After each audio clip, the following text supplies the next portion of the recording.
फ़र्ज़ कीजिए एक ग्रुप ने, साइंटिफिक ग्रुप ने आपको एक रिसर्च के लिए बुलाया और कहा कि 3 लोग हैं, 2 लोग आपके सामने खड़े हैं और वो एक गेंद से खेलेंगे। वो गेंद आपको पास करेंगे, आप दूसरे को करेंगे और वो तीसरे को करेगा। इस तरीके से एक साइकिल में गेंद पास कर दी है। आप खुश हो जाते हैं और आप कहते हैं जी ठीक है, ये तो छोटा-सा एक्सपेरिमेंट है।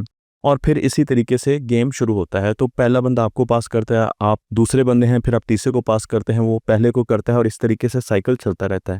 लेकिन कुछ देर के बाद क्या होता है कि पहला बंदा तीसरे को पास करना शुरू कर देता है।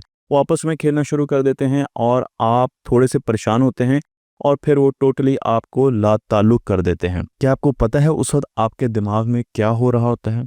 साइंसदानों ने सोचने की कोशिश की और दिमाग के अंदर देखने की कोशिश की कि उस वक़्त जब इंसानों को आइसोलेट किया जाता है एक ग्रुप से, उस वक़्त इंसान के दिमाग में जो सफ़रर होता है, जो इसका शिकार होता है, उसके दिमाग में क्या हो रहा होता है।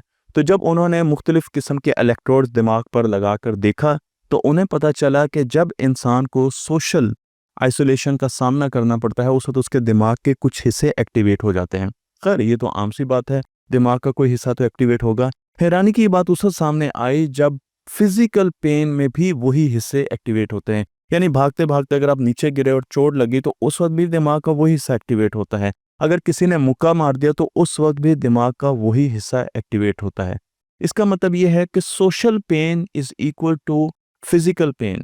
अगर किसी इंसान को लोगों के सामने इंसल्ट किया जाता है या उसको आइसोलेट किया जाता है, तो उसको बिल्कुल वैसे ही तकलीफ़ होती है जैसे कि उसको मारा जाए।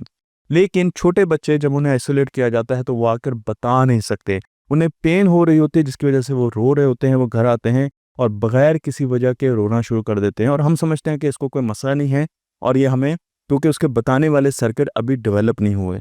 इसलिए जब भी आप बच्चों को सज़ा देते हैं, जब भी बच्चों को आइसोलेट करते हैं या किसी भी आदमी को किसी ग्रुप से निकालते हैं, तो याद रखिए कि आप उसे फिज़िकली मार रहे हैं। और इसका एक बेहतरीन हल जो साइंसदानों ने दिखाया भी, वो ये है कि आप उसे एक छोटा-सा पेन किलर दे दें।